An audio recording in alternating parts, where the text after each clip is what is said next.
Hello students, હું છું હિરેન રાજગુરુ અને આજે આપણે જોવાનું છે બીકોમ સેમ 1નું બિઝનેસ એકાઉન્ટિંગ 1.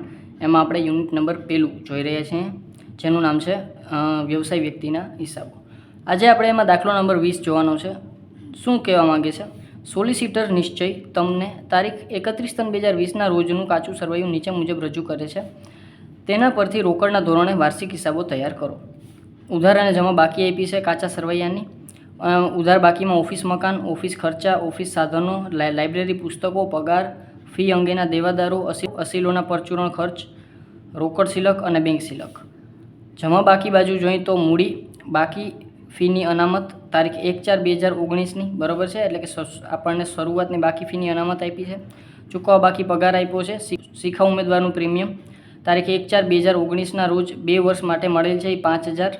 પછી ફી અંગેના બિલો છે એ 75,200, બરાબર છે. ચાલો, તો આટલી વસ્તુઓ આપણને આપેલી છે. વધારાની માહિતીમાં આપણને કીધું છે કે ઓફિસ ખર્ચ ₹500નો સમાવેશ ભૂલથી અસીલોના પરચુરણ ખર્ચમાં થયેલ છે. બીજા નંબરમાં મૂડી પર 20% વ્યાજ ગણવાનું છે અને લાઇબ્રેરી પુસ્તકો, ઓફિસ સાધનો અને ઓફિસ મકાન, આ 3 પર આપણે 10% લેખે ઘસારો ગણવાનો છે.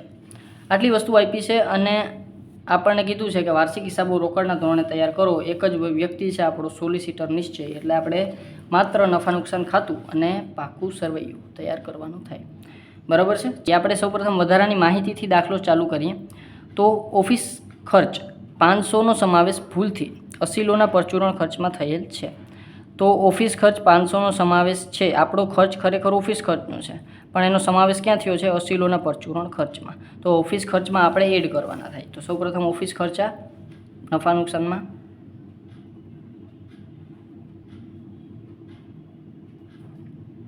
10,000 અને આમાં પ્લસ કરશું આપણે. કેમાં એડ કરેલું છે? તો કે અસીલોના પરચુરણ ખર્ચમાં.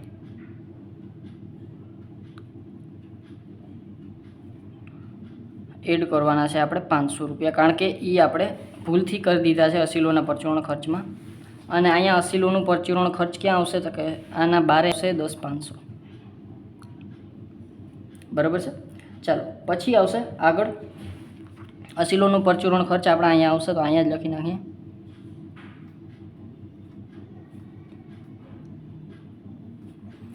તો અસીલોનું પરચુરણ ખર્ચ છે આપણી પાસે 5,000ના.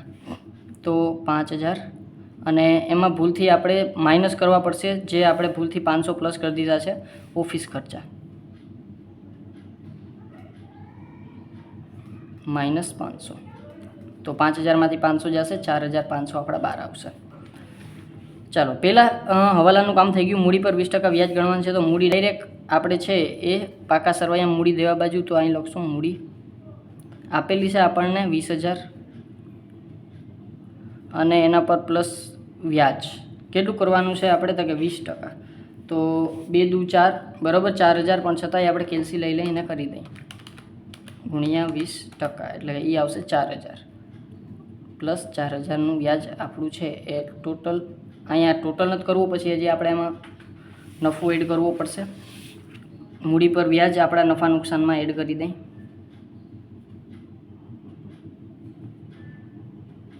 4,000, બરાબર છે. ચાલો, પછી છે ત્રીજા નંબરમાં લાઇબ્રેરી પુસ્તકો, ઓફિસ સાધનો અને ઓફિસ મકાન, આ 3 ઉપર આપણે ઘસારો ગણવાનો છે. તો પહેલાં આપણે લઈ લઈએ લાઇબ્રેરી પુસ્તકો.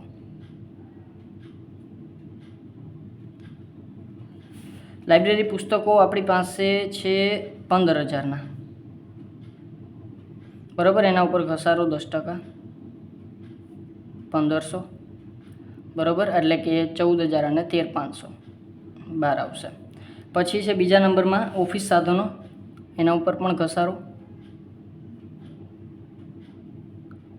અને એ આપેલા છે આપણને 15,000ના, એ પણ 15,000ના આપેલા. ચાલો, બરાબર છે. અને એના ઉપર ઘસારો 10%, 1,500, બરાબર. તો બારે એ પણ 13,500 જ આવશે, બરાબર છે. ત્રીજા નંબરમાં આપણી પાસે છે એ શું છે? તો કે ઓફિસ મકાન. તો ઓફિસ મકાન છે આપણી પાસે 25,000નું. ચાલો,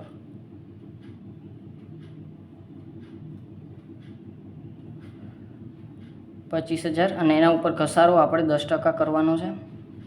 તો માઇનસ કરશું આપણે 10%, એટલે કે 2,500, એટલે એ આવશે આપણી પાસે 22,500, બરાબર. 25,000 માઇનસ 2,500 એટલે એ આવશે 22,500. તો અહીંયા આપણે બારે લખી નાખશું 22,500. આ બધાય ઘસારાની ક્રોસ એન્ટ્રી આપણે દઈ દઈ, બરાબર છે. તો અહીંયા લખશું મિલકતો પર ઘસારો.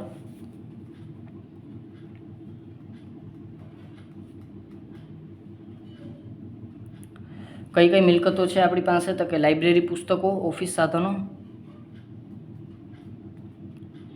લાઇબ્રેરી પુસ્તકો પર આપણી પાસે 1,500નો ઘસારો. ઓફિસ સાધનોનો પણ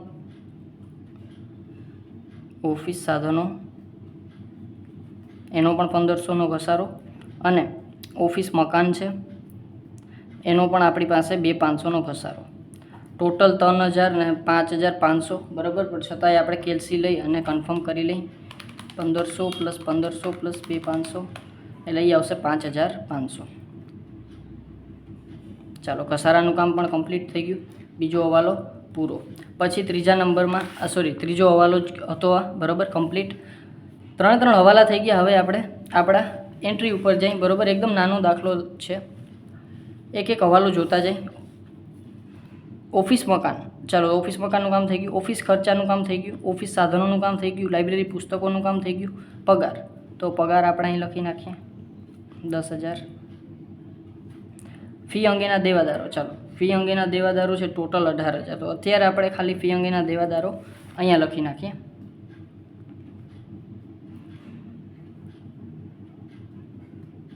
18,000 પૂરેપૂરા, બરાબર છે.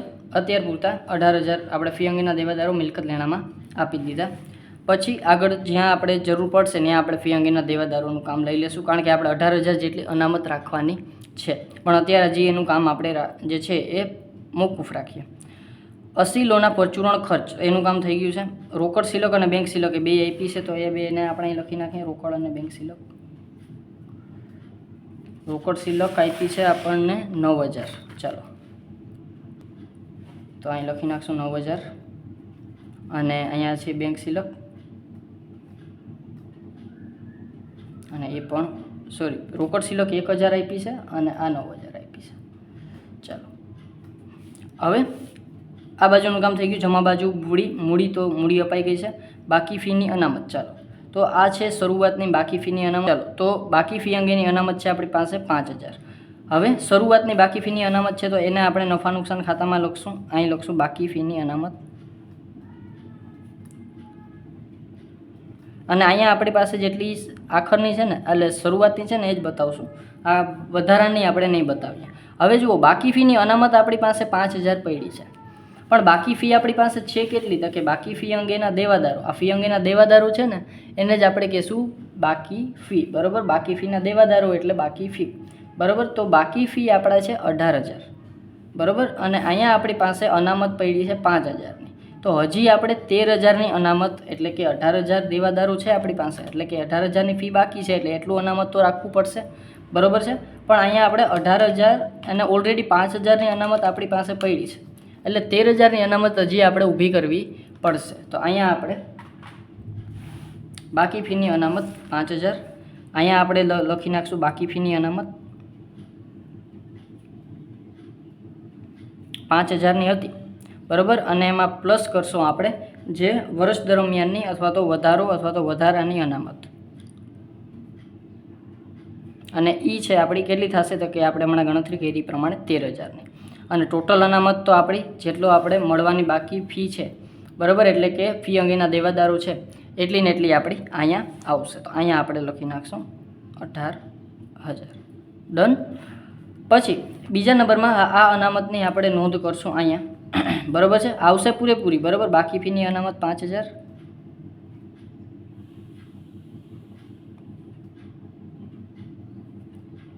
પ્લસ વધારાની અનામત 13,000, એટલે કે આ આવશે પૂરેપૂરી 13 ને 5 18, બરાબર. આ પણ અહીંયા 18,000 આવશે.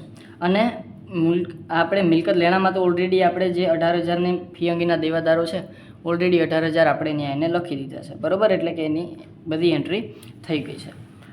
ચાલો, તો આ થઈ ગયું આપણી પાસે અનામત ઓલરેડી આપણે નફા નુકસાન જમા બાજુ 5,000 જ બતાવશું, એનાથી વધારે નહીં બતાવીએ.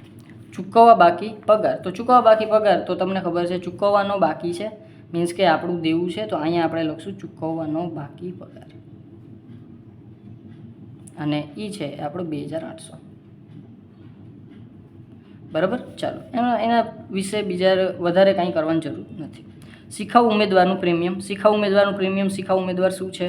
તો કે શિખાઉ ઉમેદવાર એટલે તમને ખબર છે ઘણા બધા ડૉક્ટર અને વકીલની અંડર ઘણા બધા અસિસ્ટન્ટ એના કામ કરતા હોય છે. બરાબર. એની અંડર ટ્રેનિંગ લેતા હોય છે, તો એ ફી સ્વરૂપે એને અમુક રકમ ચૂકવતા હોય છે, તો એને આપણે કહેશું શિખાઉ ઉમેદવારનું પ્રીમિયમ.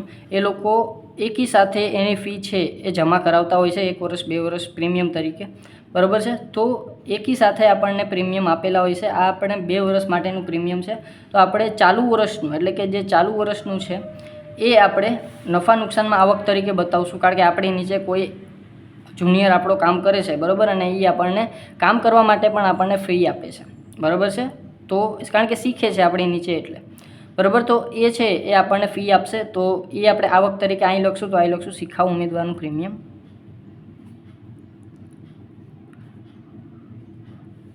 બરાબર. અને કેટલું? તો કે 5000 ટોટલ છે. બરાબર. અને 2 વર્ષ માટે એ આવે છે, અને આપણે આ વર્ષ છે એ એનું હિસાબી વર્ષ કયું છે? તો કે 1/4/19 રોજ આવે છે, અને આપણું એ જ છે 1/4/31 અને 19/20, કારણ કે આપણને આખરનું તો અહીંયા આપણને શું કીધું છે? કાચું સરવૈયું કીધું છે. બરાબર. એટલે કે આખરનું કાચું સરવૈયું છે, તો 1/4/2019 થી 31/3/2020 આ શું થશે? આપણું હિસાબી વર્ષ.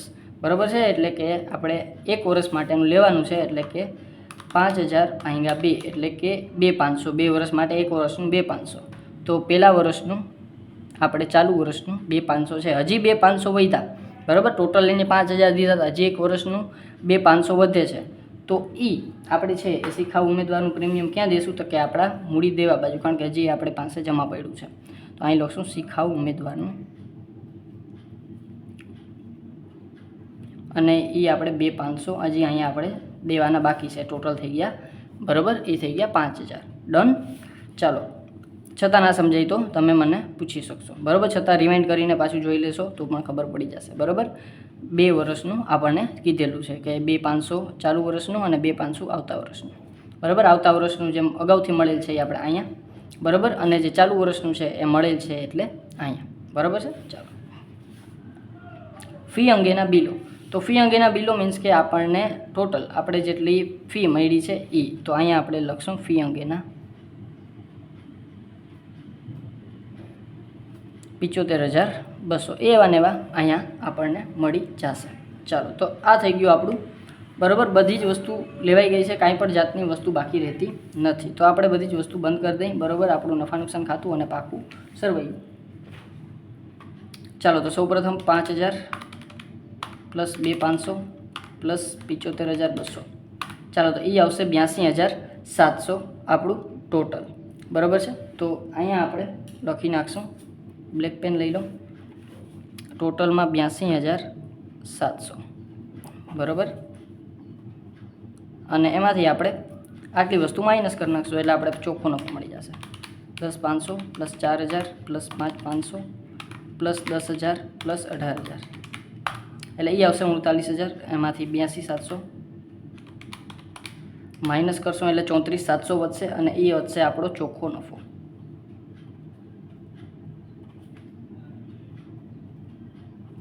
બરાબર. અને એ ચોખ્ખા નફાને આપણે ક્યાં લઈ જશું? અહીંયા. તો અહીં લખશું આપણે મૂડી અને વ્યાજ બે પ્લસ કરી લઈએ તો 24000, અને પ્લસ કરશું ચોખ્ખો નફો, અને એ આવશે 34700. ચાલો, તો 34700 24000 બે પ્લસ કરીએ. 24000 પ્લસ 34700. ચાલો, તો એ આવશે 58700 ટોટલ. હવે આ બધાનો પ્લસ કરીએ અહીંયા.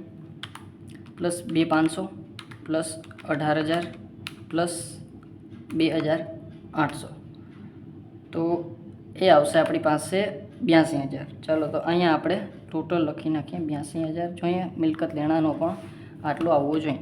4500 13500 13500 22500 પ્લસ 18000 પ્લસ 9000 અને પ્લસ 1000.